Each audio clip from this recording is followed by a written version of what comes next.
Bien, aminoglicósidos. En la imagen tenemos ahí un aminoglicósido representativo. Hay varios que son trascendentales. La streptomicina. Y hay varios tipos de streptomicina dependiendo de las pequeñas variaciones estructurales que ocurran en torno a ese sistema derivado de aminoazúcar. Entonces, cuando decimos aminoglicósidos es porque son aminoazúcares, pero no necesariamente todos los anillos que componen estas estructuras son azúcares. Estructuralmente pueden estar formados por 2, 3 o hasta 4 anillos de aminoazúcar, o sea, anillos interconectados. Estructuralmente son moléculas que se caracterizan porque tienen una elevada polaridad. ¿Cuál o cuáles grupos le otorgan elevada polaridad a estas moléculas? Ya van a haber grupos amino y aparte también.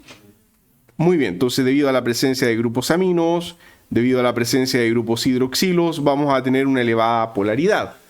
Otra particularidad es que estos compuestos, ¿qué creen ustedes? ¿Cumplen o no cumplen la regla de Lipinski? No, porque ya están llenos de oxígeno y nitrógeno que esto va a tener más de 10, por ejemplo, aceptores de puente de hidrógeno, más de 5 dadores de puente de hidrógeno, por lo tanto no cumplen con las reglas de Lipinski. Entonces quiere decir que no son absorbibles por vía oral. Y así es, tienen 0 absorción por vía oral. Son de uso intravenoso o bien, ya, uso intravenoso o, intramuscular también puede ser, o bien tópico, por fuera. Y cuando hablamos por fuera, tópico, principalmente un uso de tipo oftalmológico. Oftalmológico, o sea, como colirios. Varias marcas de nuestro país se venden con, por ejemplo, tobramicina, con gentamicina, con neomicina, para uso externo, como oftálmico. Ahora ustedes dirán, ¿y habrá otro uso externo que no sea oftálmico? Sí, como antiséptico también intestinal. Podemos matar bacterias del intestino y esto no se va a absorber. Mata todas las bacterias y deja limpio el intestino, por ejemplo, previo a una cirugía de tracto gastrointestinal. Así que también podemos administrarlos para matar bacterias del tracto digestivo porque no se absorben por vía oral. La otra particularidad es que estos compuestos, desde el punto de vista estructural, para que tengan o maximicen su actividad biológica, estos sí tienen que estar cargados.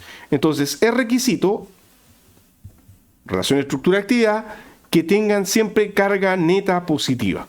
Eso va a variar del aminoglicósido, si la carga neta es más 3, más 4 o mínimo más 2, ¿ya? Pero no pueden ser neutros. Si son neutros no tienen actividad.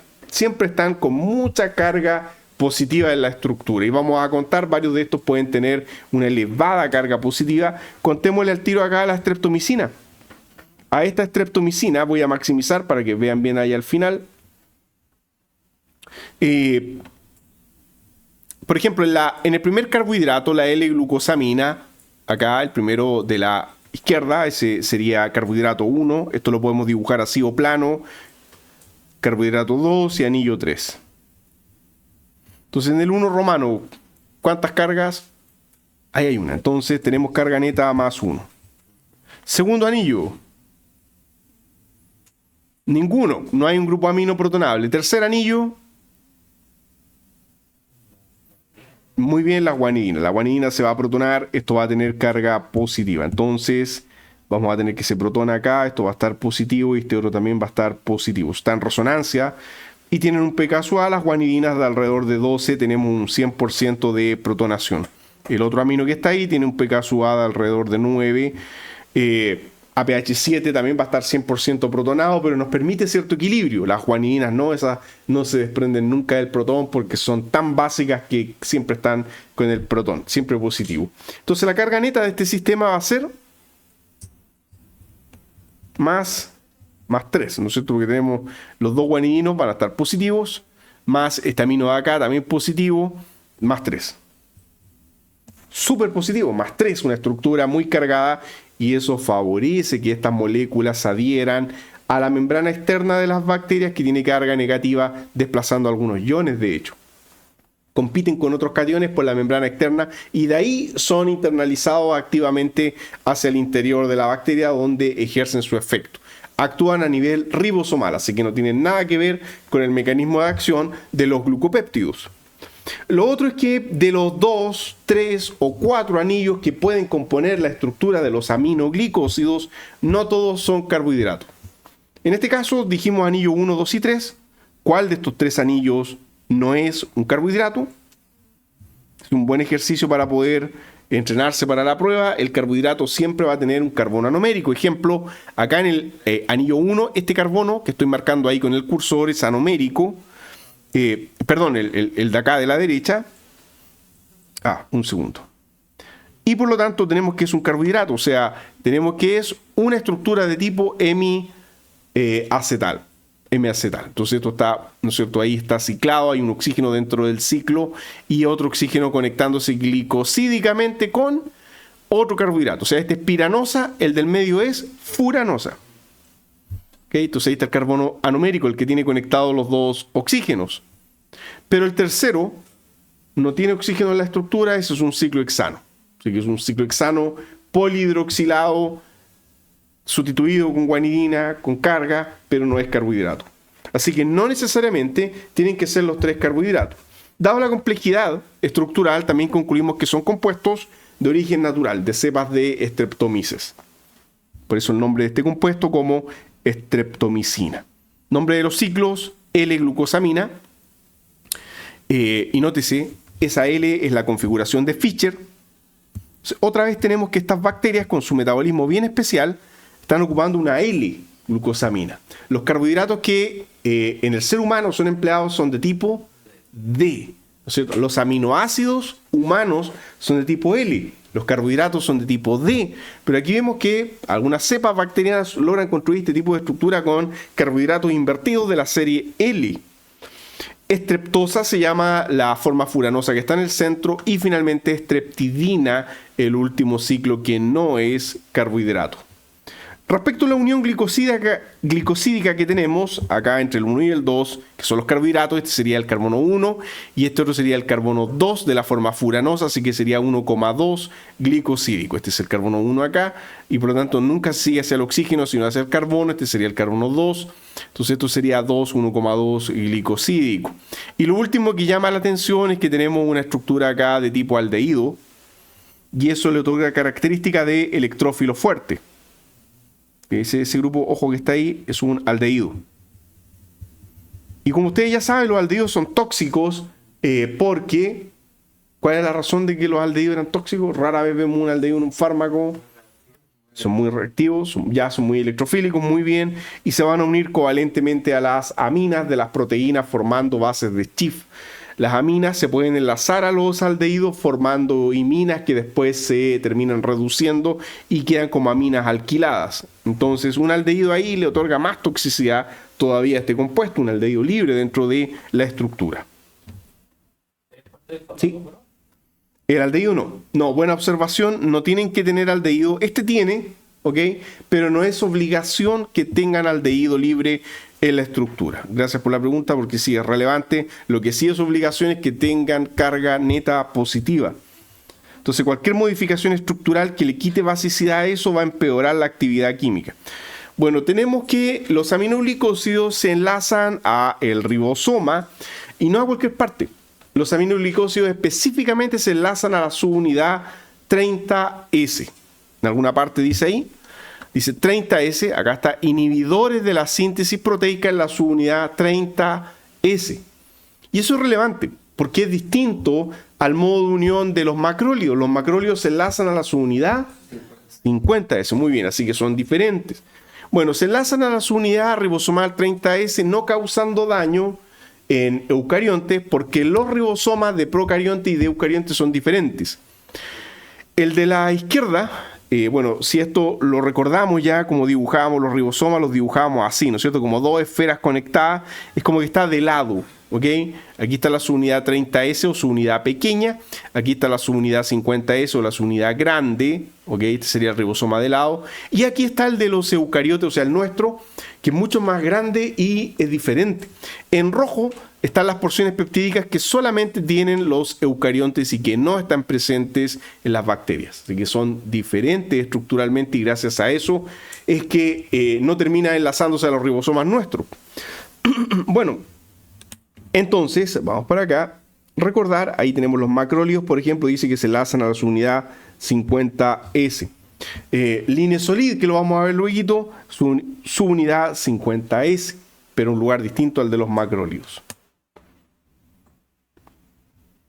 Dentro del ribosoma se lleva a cabo la síntesis proteica, cosa que ya hemos descrito en el pasado. Y la síntesis proteica ocurre porque el ribosoma lee o va leyendo acopla RNA mensajero. Cada 3 bases nitrogenadas, llamada un codón, se acopla un RNA de transferencia que trae un anticodón con un aminoácido específico. Cuando llega el otro ribosoma o RNA, de transferencia, se produce el enlace peptídico porque aporta otro aminoácido y así se va tejiendo hacia afuera el péptido o la proteína completa.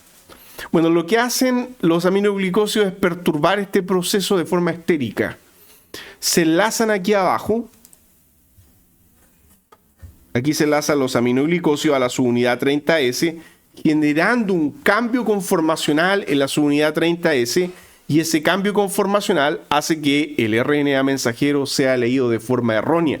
Es como una palanca. Imagínense que ustedes introducen una cuña, una palanca por debajo de algo y lo levantan, están generando una perturbación en el espacio. Y al ocurrir eso, ocurren dos cosas. Primero, que el proceso va a ser más lento porque vamos a tener una dificultad en la lectura. Y segundo, que va a producir errores de lectura creando péptidos aberrantes. Entonces el péptido termina de salir. No como en el linesolid que vamos a ver más adelante que impide que salga. El péptido aquí va a salir, pero aberrante. Y muchos de esos péptidos aberrantes, primero, no tienen función. O sea, pierden función. Sin función, no vamos a tener la proteína que la bacteria estaba haciendo y que necesitaba en el momento. O bien, el péptido aberrante es tóxico para la bacteria. Entonces ahí el doble efecto que tienen los aminoglicósidos. La bacteria, por lo tanto, frena la producción de más péptidos, entra en estasis. Entonces, si frena la producción, ¿son bacteriostáticos o bactericidas? Bacteriostáticos, ¿ok? Son bacteriostáticos. A altas dosis se ha visto que pueden llegar a ser bactericidas, pero el efecto neto a dosis estándar es bacteriostático. Streptomicina, gentamicina y neomicina son ejemplos de aminoglicósidos antibacterianos. ¿Se venden en el mercado nacional? Sí. La neomicina se vende, por ejemplo, como antiséptico intestinal para infantes. Es muy común. Se venden en preparados oftálmicos para infecciones en oculares. Y dice que son antibióticos de amplio espectro. Primera observación. Claro, porque todas las bacterias, sean gram positivas o gram negativas, tienen ribosomas. Son antibióticos de amplio espectro capaces de interferir con la síntesis de proteínas. Los aminoglicósidos antibacteriales contienen aminoazúcares unidos glicosídicamente, ya lo describimos a nivel estructural, no necesariamente todos los ciclos son carbohidratos, y tienen como característica común o comparten como característica común una pobre absorción por vía oral. Bueno, no por eso se dejan de usar por vía oral cuando se necesita limpiar, ya lo dijimos, el tracto gastrointestinal. Estos compuestos son usados para tratar principalmente infecciones sistémicas, entonces van a ser inyectados. Los efectos adversos ototóxicos y nefrotóxicos, esos son los más comunes y restringen el uso de los aminoglicósidos solo o principalmente para infecciones serias.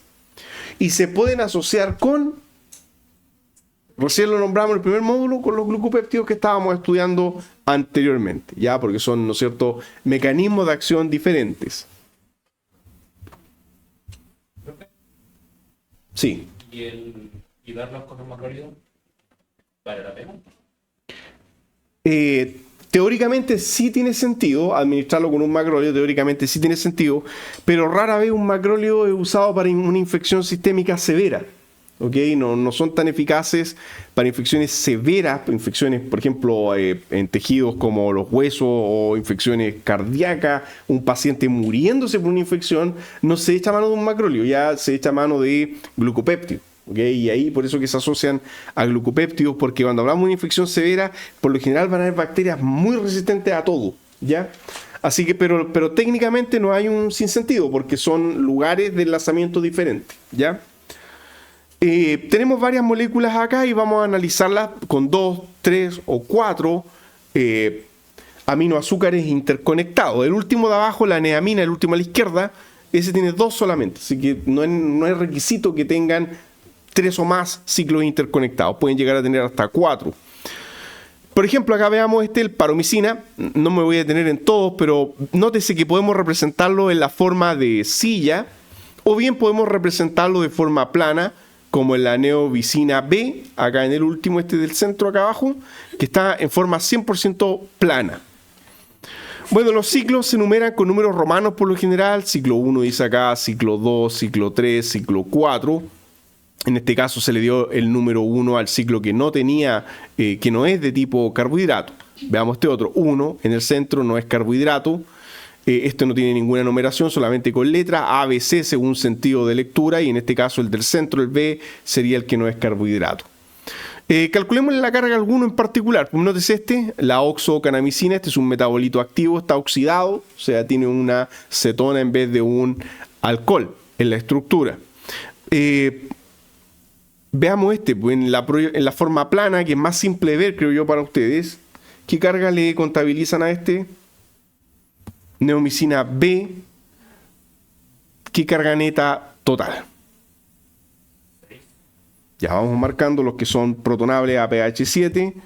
Ya 1, 2 en el anillo A, ¿no es cierto? 3, 4 en el anillo B, 5 y 6. Muy bien. Tenemos una carga neta más 6.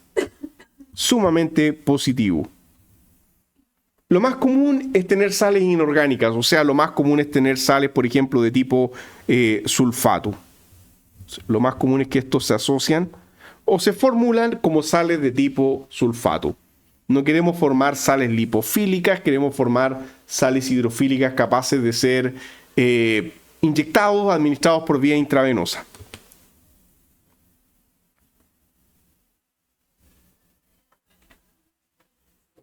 ¿Sí? ¿Cómo? Por transporte activo. Sí, más adelante tengo una descripción de esto porque son tan polares que lo primero que hacen es adosarse a la membrana externa de las bacterias, nada más que por atracción electrostática, desplazan a iones positivos y después la bacteria con proteínas transportadoras que gastan energía lo internaliza, ¿ya? Así que sí, es una observación válida, ya como algo tan iónico atraviesa la membrana de forma activa, ¿ok? No... ¿Se podría decir? Al principio sí, claro, al principio hay un efecto tópico que genera daño en la membrana, ya, y ese sería un efecto, eso se llama un efecto inespecífico, como usted dice, como los anestésicos, ya sería un efecto inespecífico de daño tópico, pero luego el efecto interno es específico, se van a unir al ribosoma, ¿bien? Dice acá, antibióticos aminoglicósidos representativos con un anillo de tipo 2 de oxiestreptamina. El anillo 2 de oxiestreptamina y los números de anillo están destacados de azul a marrón respectivamente. Y se muestra una sustitución particular con un grupo llamado 2-hidroxibutanoil o AHB. Es muy común verlo así en los textos abreviados, AHB, o sea, un grupo 2-hidroxibutanoil, hidroxibutanoil que asila uno de los grupos en particular, por ejemplo, un grupo hidroxilo. Entonces, un AHB es este grupo asilante o amino, ¿no es cierto?, hidroxibutanoil. A ver, veamos ese grupo y ya voy a explicar la importancia de esto. Ahí está AHB. Entonces, butanoil, primero, ¿de dónde viene eso? Voy a enumerar esto porque tiene 4 átomos de carbono. Es un derivado de butano la cadena. Entonces, tenemos 1, 2, 3, 4. 2-hidroxi porque tenemos un grupo hidroxi en la posición 2. Con configuración absoluta, de tipo S. ¿Okay? El carbono 2, ese carbono 2 que está ahí, tiene una configuración absoluta de tipo S. Si ustedes observan ahí, el hidroxilo es prioridad 1, después sería el carbono-oxígeno, acá es carbono-carbono, entonces sería configuración absoluta S porque el hidroxilo viene hacia adelante. Y grupo amino en la posición 4, entonces amino, hidroxi, butanoil, este grupo amino hasta aquí al final va a estar positivo. O sea, esto es un derivado del ácido gamma amino butírico. Bueno, ese grupo es sumamente relevante porque con ese grupo podemos proteger ciertas partes débiles o degradables de la aminoglicosa. Entonces lo vamos a ver, se va a repetir mucho cuando veamos ese fragmento AHB. Veamos si que está en alguno en particular, por ejemplo acá. ¿Ok? Dice R3, ejemplo acá, R3, butirosina A, R3 dice que en R3 tiene el fragmento AHB. Entonces acá tengo R1, acá tengo R2 y en el ciclohexano R3. O sea que lo que es una amina acilada y por lo tanto esa amina ya deja de ser amina, va a ser una amida. Va a estar protegida. ¿Cuál es la finalidad de incorporar este grupo ahí? Proteger un punto sensible a la degradación. ¿A la degradación de quién? Por enzimas de la bacteria. Esto tiene tantos grupos funcionales que una de las maneras en que la bacteria se protege es transformando, derivatizando algunos de estos grupos funcionales que están contenidos en la estructura. Veamos la amicacina ahora. Ya aquí en la estructura del centro ahora, amicacina, el segundo, dice que en R4 está la protección, AHB. Entonces aquí dice R1, R2, R3, y aquí dice que en la amicacina R1, R2, R3 son hidroxilo, pero en R4, amicacina, R4 acá en el amino, del anillo que no es carbohidrato, está protegido. Entonces deja de ser amino y pasa a ser amida. ¿Ok? Ojo con eso, ese ya no va a estar protonado a pH 7. Tenemos ahí un fragmento que está protegiendo. ¿Por qué protege? Porque genera impedimento estérico para enzimas que van a degradar el antibiótico. Y en el último caso se muestran las gentamicinas con las diversas variaciones estructurales posibles, ¿ok? R1 y R2. Así que cuando se habla de gentamicina genérica, es una mezcla posible de pequeñas variaciones dentro de este núcleo común.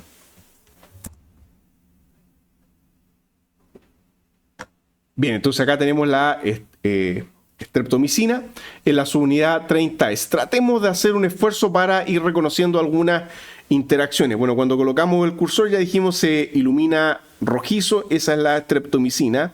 Vamos a girar esto.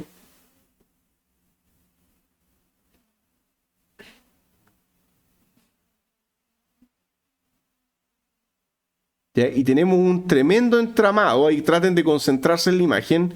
Miren, tengo, este de acá arriba es un ciclo. Ya, este de acá es el ciclo de ¿cuánto? ¿De 5 o de 6? De 5, el furanosa, muy bien. Entonces, tenemos piranosa, furanosa y este último, muy bien, el ciclohexano. Ya, entonces, lo primero es identificar la parte cíclica. Miren, voy a ver ahora si hago un zoom de esto, para que ahí atrás alcancen a distinguir. Dijimos, acá está la piranosa, la furanosa y el fragmento ciclohexano. Ya, y estos grupos con 3 átomos azules, ¿qué es lo que son? Por ejemplo, este que estamos marcando acá arriba. Son 3 átomos de nitrógeno, ya, muy bien, guanidina, ya, estableciendo interacciones fuertes. Ahora, ¿con quién establecen principalmente las interacciones? Ejemplo, vamos a marcar, hagamos este pequeño giro, miren, así, ahí. Y fíjense en esta guanidina de acá a la derecha, que ¿qué carga va a tener la guanidina pH 7? Positiva. ¿Con quién está interactuando? ¿Qué es esto de color naranjo con átomos rojos que está ahí? Recuerden, esto es ribosoma, su unidad 30S. ARN ribosomal. El ARN, ¿por qué está formado? Por bases nitrogenadas y por grupos fosfatos. Entonces, lo que tenemos acá de color rojizo es un fosfato. ¿Y qué carga tienen los fosfatos a pH 7? Cuando son terminales, muy bien, van a estar negativos. Si es que, ¿no es cierto?, es un fosfato unido a muchas otras cosas, puede que estuviese neutro, pero aquí no, porque es parte del ARN, entonces está negativo. Esto es un fosfato que va a tener carga negativa y está haciendo puentes de hidrógeno y al mismo tiempo interacción entre positivo y negativo, puente salino o iónica. Muy bien, entonces son interacciones súper fuertes, ¿ya? Son interacciones sumamente fuertes, tanto así que vamos a decir que el enlazamiento es tan fuerte que termina siendo irreversible. ¿Ya? La unión es irreversible porque el enlazamiento está reforzado por muchos puentes de hidrógeno, ahí no los vamos a describir todo en detalle, con muchos grupos fosfatos, muchas interacciones iónicas y también interacciones hacia bases nitrogenadas. Pero ojo, aquí no van a ver pi stacking. ¿Por qué? Ya, muy bien, porque estos anillos no son aromáticos. Así que perfecto, ojo, ya las interacciones, cuando llegan a ver hacia algún nitrógeno de base nitrogenada, son por puentes de hidrógeno, no interacciones de tipo pi stacking. Así que, muy bien, esas son las interacciones. De hecho, si lo giramos un poco, le pulimos un poco ahí la imagen. Ustedes pueden hacer esto en casa con el mouse, jugar un poquitito. Incluso se puede ver que hay algunos, por ejemplo, este fosfato que está acá, está haciendo un doble puente de hidrógeno, ¿okay?, hacia una porción del aminoglicósido donde hay un nitrógeno, hacia otra porción donde hay hidroxilo, y hace una molécula de agua. Ese puntito rojo que está aquí abajo es lo que se llama una molécula de agua de cristalización, que queda ahí fijada por puentes de hidrógeno dentro de la estructura.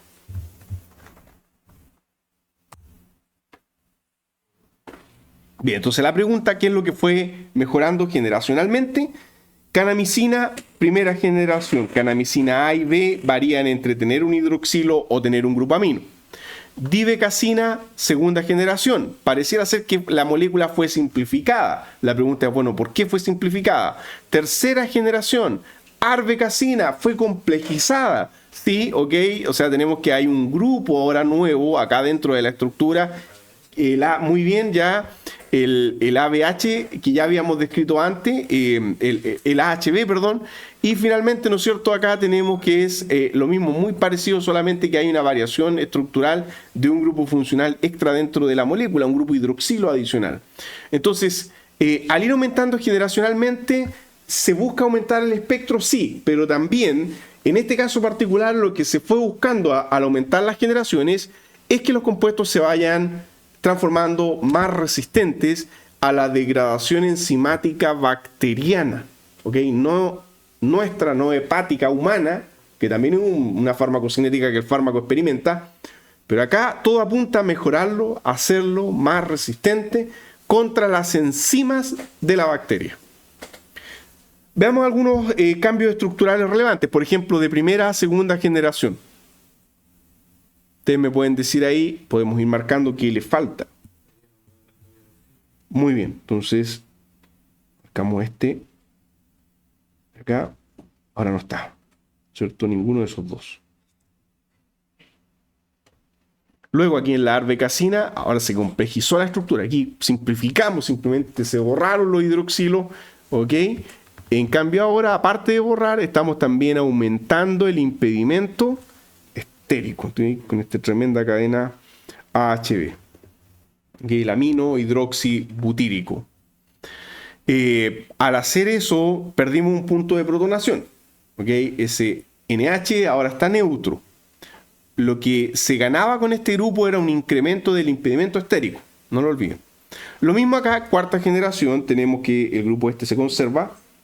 Resulta ser tan exitosa esta estrategia de asilar un amino. Y tenemos la adición de un grupo extra que genera más interacciones con la subunidad 30S. Hay otro hidroxilo acá que no estaba. Nótese, ahora está acá en esta posición 2. Quiere decir que ese punto se estudió y por lo tanto no es clave para que se degrade el antibiótico. Si no, estaríamos disparándonos en los pies, como se dice, porque estaríamos poniendo un grupo que va a ser degradado, ¿se entiende? Entonces fue introducido y no va a generar mayor problema. Entonces ahí tenemos un avance generacional que va incrementando la resistencia a la degradación enzimática bacteriana. Y vamos avanzando, pero para ello vamos a describir algunas cuestiones generales de nuevo. varias de estas cosas ya las hemos dicho, mencionemos algunas cosas relevantes. ¿Son de amplio espectro? Claro que sí. Son de amplio espectro, activos en bacterias gram negativas, activos en bacterias gram positivas. Experimentan sinergismo con otras familias, sí, que tengan mecanismos de acción diferentes. Por ejemplo, dice acá, con inhibidores de la síntesis de la pared celular bacteriana. Como por ejemplo, beta-lactámicos y glucopéptidos. Muy bien. ¿Qué más podemos decir? Dice ahí que dependen de un transporte activo de oxígeno. Ya, y ahí volvemos a la pregunta del compañero, que cómo lograban entrar si eran tan positivos. Primero se adosan electrostáticamente a la pared de la bacteria, a la membrana externa, y luego entran por transporte activo, y ese transporte activo depende de oxígeno. La bacteria consume oxígeno. ¿Para qué? Para internalizar estos aminoglicósidos que están causando daño en la membrana externa. Pero es un caballo de Troya. Cuando entran, destruyen, ¿no es cierto?, la síntesis proteica. Y ese movimiento, ese ingreso, depende de oxígeno. Entonces las bacterias anaerobias que no dependen de oxígeno para su metabolismo son inmunes a los aminoglicósidos. Así que ojo con eso, porque las bacterias anaerobias que no usan oxígeno son inmunes a los aminoglicósidos. Profe, ¿y las facultativas que pueden usar son...? También ofrecen más resistencia. Hay bacterias que cambian su metabolismo, facultativa, como usted dice, ante situaciones como esa. Ya pueden ser bacterias que están ocupando oxígeno y después dejar de ocuparlo o viceversa. Se van a volver más resistentes. ¿Okay? Y lo último, ya lo habíamos mencionado, se une irreversiblemente a la subunidad 30S.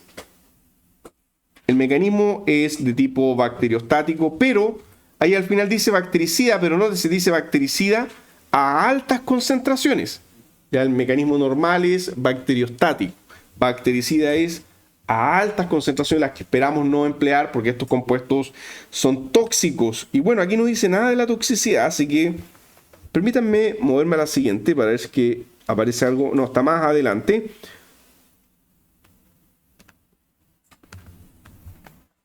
Aquí una aclaración ya sobre los facultativos. Ahí tengo una nota, dice: los organismos facultativos son aquellos, generalmente bacterias, que pueden desarrollarse tanto en presencia como ausencia de oxígeno. Tiene un metabolismo amplio. También se les llama aerobios facultativos o anaerobios facultativos. Bueno, detengamos un segundo en esto del ingreso a la bacteria. ¿Y por qué no es bueno coadministrar magnesio o calcio con aminoglicósidos? ¿En qué otra familia tampoco era bueno coadministrar magnesio, calcio y aluminio? Quinolona, muy bien, ya, porque se coordina justo a la parte farmacofórica. Y aquí no tiene nada que ver con eso, pero dice ahí que magnesio y calcio no va a ser bueno. De hecho, los aminoglicósidos desplazan el magnesio y el calcio de la superficie de la bacteria. Y se ha propuesto, ya en este artículo, dice, se ha propuesto que los aminoglicósidos ingresan aeróbicamente a la bacteria en crecimiento, en 3 pasos consecutivos. Un primer paso independiente de energía. Los aminoglicósidos positivamente cargados se van a adherir a moléculas o fragmentos moleculares negativos, como fosfolípidos, lipopolisacáridos y membranas externas, en bacterios gram positivos, y también a fosfolípidos como, por ejemplo, ácidos teicoicos en bacterias gram negativas. Entonces, primero hay una adhesión o una atracción electrostática hacia la carga negativa externa de una bacteria. Dice, se piensa que el enlazamiento de los aminoglicósidos resulta o termina en un desplazamiento de magnesio y de calcio adyacente a estas moléculas de lipopolisacárido, un proceso que daña la membrana externa y aumenta su permeabilidad. Una membrana dañada, permeable, hace que entren cosas que no deberían a la bacteria y eso la daña metabólicamente. Y ese sería entonces un paso de adhesión electrostática, y después se describe un paso dependiente de energía. Entonces ahí viene la necesidad esta de que funcione solo en microorganismos que ocupan oxígeno, porque este paso es dependiente de oxígeno. Los microorganismos con un sistema de transportes deficiente, dice, como por ejemplo los anaerobios, que no ocupan oxígeno, son intrínsecamente resistentes a los aminoglicósidos. Por esta razón, los enterococos y otros anaerobios facultativos son resistentes a bajas concentraciones de aminoglicósidos. De ocupar más concentración, lo cual es contraproducente y no se va a buscar eso por el daño que generan.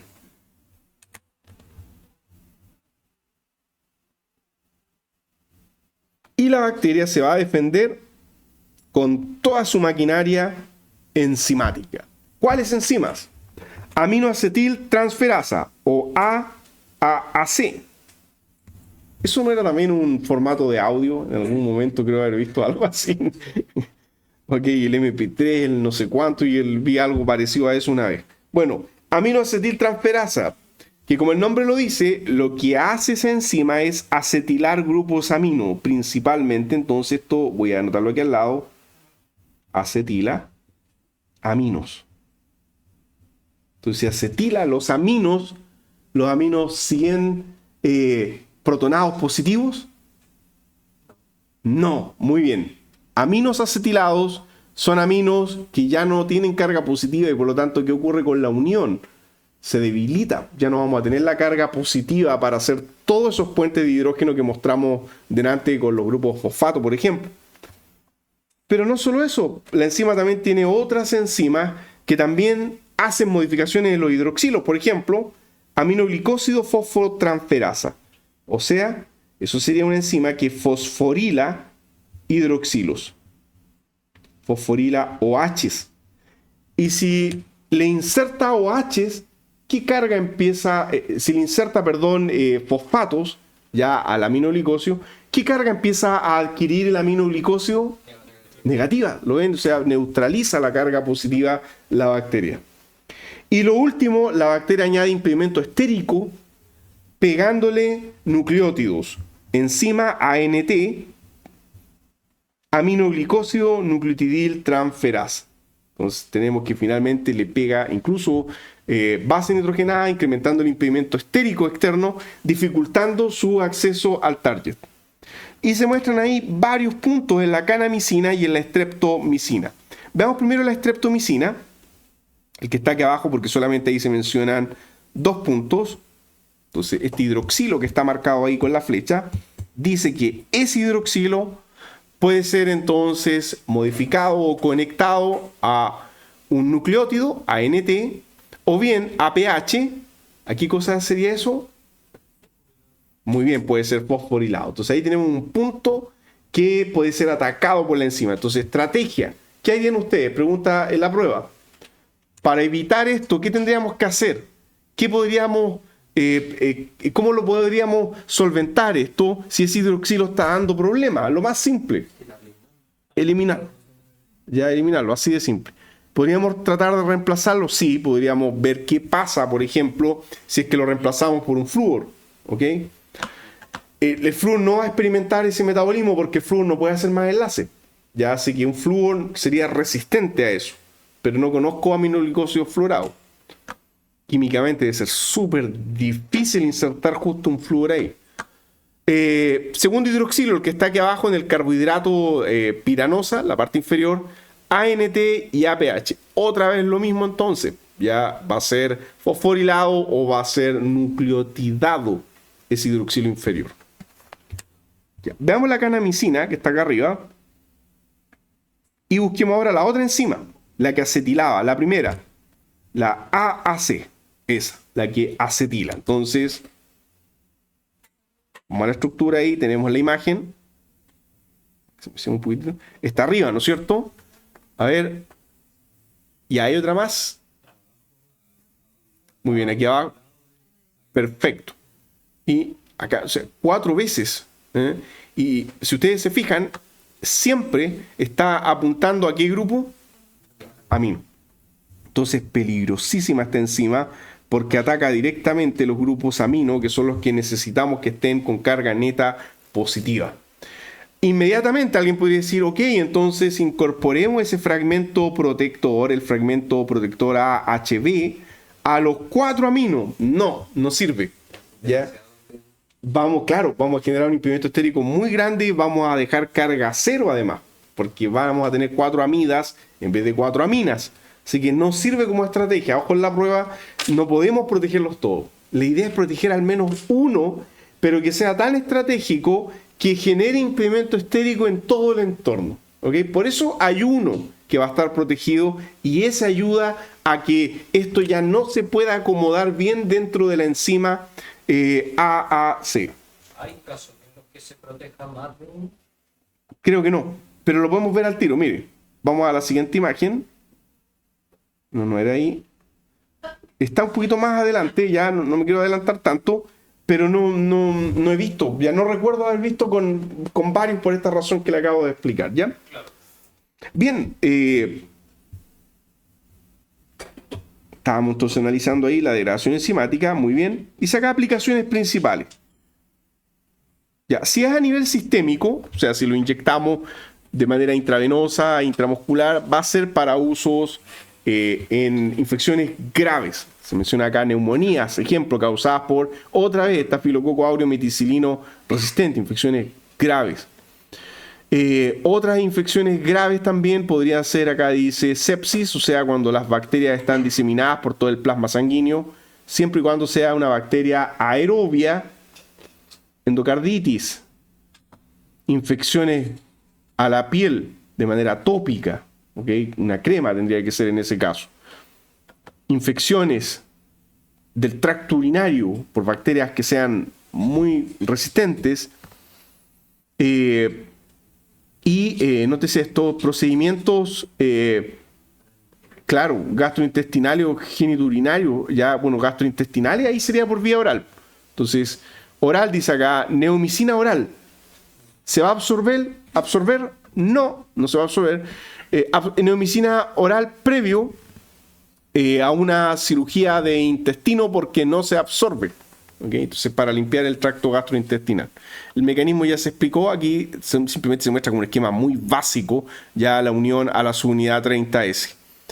Farmacocinética, se necesita monitorear las concentraciones a nivel plasmático, cada paciente lo metaboliza a distinta velocidad. Y vamos a los efectos adversos. Acá tenemos efectos adversos. 1, la ototoxicidad, el peor de todos porque ya lo dijimos, las células auditivas no se regeneran, así que el daño es siempre irreversible.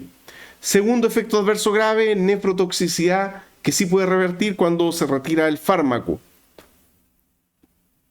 Y obviamente esto va a estar contraindicado en caso de pacientes embarazadas.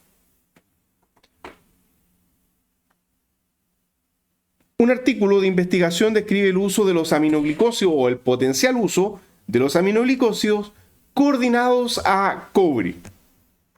En la imagen que estamos mostrando acá, de este artículo, de este paper, se muestra cómo eventualmente un aminoglicósido cualquiera se coordinaría a átomos de cobre gracias a los grupos hidroxilos o a los grupos aminos, como un formulado previo a su ingreso al organismo. Por eso que los grupos aminos acá están neutros. Si los grupos aminos estuvieran en forma de sal, ¿podrían coordinarse a cobre? No, porque estarían positivos. Pregunta, ¿cuál es el sentido de administrar un aminoglicósido con átomos de cobre?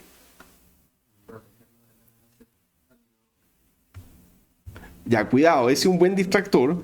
Ya, miren, más que proteger, porque esto se va a ir disociando en el plasma, es que el cobre per se, no sé si ustedes sabían, el cobre por sí mismo, muy bien, es bactericida. Entonces, si átomos de cobre llegan o se aproximan a la bacteria, le van a ocasionar daño. Esa es la razón por la cual el cobre está coordinado en este caso a el aminoglicósido.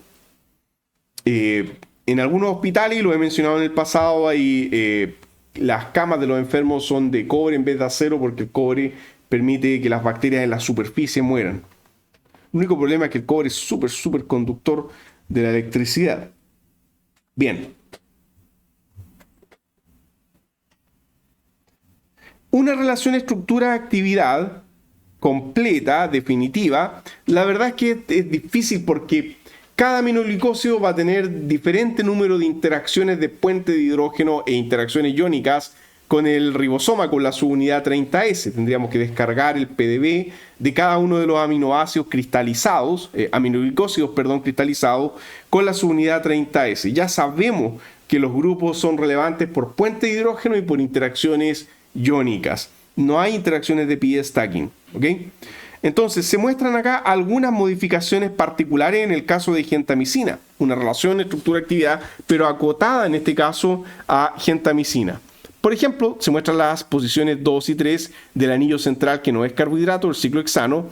Dice que la hidroxilación, ahí apuntando a esta posición, lo hace resistente a ciertas bacterias. O sea, sería bueno, dice acá, incorporar un hidroxilo en esa posición. Eso es hidroxilación. Otra estrategia, posición 3, acá hay un grupo amino. Dice que la deaminación, o sea, eliminar este grupo amino, mostrará buena actividad contra ciertas bacterias, o sea, podríamos eliminar un grupo amino de la estructura mejorando la actividad. ¿Qué más? Por ejemplo, este grupo hidroxilo voy a mencionar algunos, no todo, este grupo hidroxilo, acá del carbohidrato 3, este sí que es carbohidrato, y esto es relevante, dice que este grupo, ya, hidroxiaxial, o sea, está, ¿no es cierto?, cambiado. Aquí, a ver, pregunta primero, ¿cómo está? ¿Como axial o ecuatorial? A ver, cuidado, está mirando en el horizontal, esto está ecuatorial, este hidroxilo está ecuatorial. Dice que si está axial, inactiva al antibiótico. Ya, entonces, la conclusión relevante de esto, ya si esto estuviera axial estaría así. Y eso sería malo. O sea, la quiralidad de los grupos hidroxilo y amino es relevante. Ya, eso es lo que vamos a concluir de eso en particular. Para que no lo olviden, no da lo mismo la disposición estereoespacial de los grupos hidroxilo y de los grupos amino en los aminoglicósidos. La disposición en la que vienen es la disposición óptima. Si cambiamos algunos de ellos, podríamos arruinarlos ahí, como en este caso inactivándolo, dice.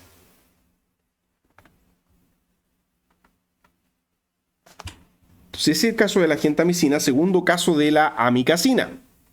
Bueno, ahí tenemos este grupo conectado, derivado, ¿no es cierto?, el 2-hidroxiaminobutírico, acilando un átomo de nitrógeno en la posición 1 pregunta, este de acá al centro, es la amicacina inyectable. Amicacina, ¿este es el carbohidrato o no? ¿Este que está acá en el centro?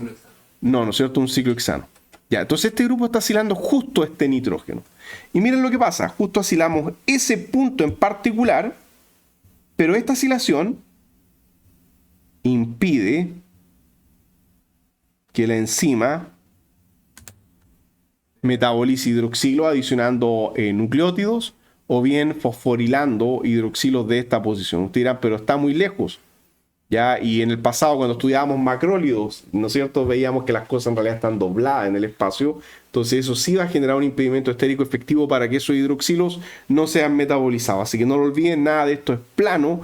Si uno ve la conformación tridimensional, ahí sí se va a generar un impedimento estérico en el espacio con este largo en particular para impedir esa degradación enzimática de la bacteria. Ya, para terminar esta parte, aquí tengo un problema de aplicación. Dice, nuevas perspectivas, nuevas generaciones que se están llevando a cabo de aminoglicosio, algunos cambios estructurales pequeños que se han hecho de un punto a otro. A ver, por ejemplo, ya tenemos este derivado experimental nuevo y la segunda generación. ¿Qué es lo que hizo? ¿Cuál es la variación trascendental al pasar de aquí para acá? Muy bien, en el grupo amino. Entonces, agregar el famoso grupo otra vez AHB. Tercera generación. ¿Qué cambio estructural relevante encuentran al pasar desde esta segunda generación ahora a la tercera generación? El R ya quedó aquí para siempre, la cadenita es muy efectiva y ahora, ya, muy bien, una metilación adicional. Ya, cuarta generación, ahí está en color verde marcándose, otra metilación, ¿no es cierto? Y quinta generación, combinación de todos los anteriores, dice. Entonces ustedes dirán, bueno, ¿y un simple metil qué puede ocasionar? ¿Por qué es bueno tener un simple metil? Recuerden que un simple metil puede cambiarlo todo. A ver, ¿en qué familia de fármacos la incorporación de un simple metil hacía que fuese activo por vía oral? Ya, ¿no es cierto? Había una cefalosporina que tenía metil donde debería estar el grupo saliente, y si era metil, ¿qué pasaba? ¿Era activo? Ya. Por vía oral. Entonces, un simple metil puede ocasionar grandes cambios. Acá se ha visto que un simple metil puede mejorar el espectro de acción y la resistencia a la degradación en esas posiciones que se están mostrando ahí. Eso no es algo que uno pueda, de alguna forma de memoria, ¿no es cierto?, hacia el ojo, como se dice, poder predecir, pero sí podemos predecir algo. Las interacciones con el ribosoma van a mejorar. ¿Por qué? Porque nótese que el metil que se incorpora acá en la primera parte está siendo incorporado a la posición 6'. Después, el segundo metil en la posición 5'. ¿Pero qué tienen en común? Que esto de acá y eso de allá son cadenas. Entonces, a ver, voy a maximizar el del centro, ya que es el que tiene ahí los metiles. Entonces, esto es una pequeña cadena. Esto de acá también es una pequeña cadena. Cuando uno incorpora un metil en una cadena, según lo que estudiábamos para la primera solemne, ¿qué ocurría? Ya la cadena se vuelve más flexible o más rígida. Muy bien. Entonces tenemos un incremento, y eso es lo que nos dice acá, de la rigidez en el espacio. ¿En qué se va a traducir eso? En una mejor interacción con el ribosoma. ¿Por qué? Porque los grupos van a quedar orientados, si es que el metil es incorporado en la quiralidad correcta, van a quedar orientados de mejor forma para interactuar con los grupos fosfato. De hecho, no sé si están como racemo. A ver, volvamos un segundo. No está racémico. En el primer caso, sería una configuración de tipo R. Así que es específico, ¿se fijan? Y en el segundo caso, ahí sí. Ahí basta que esté metilado. ¿Okay? Entonces ese asterisco que ven ahí, eso significaba racémico. Entonces, rigidizando con un simple metil, favorecemos una mejor interacción con el target.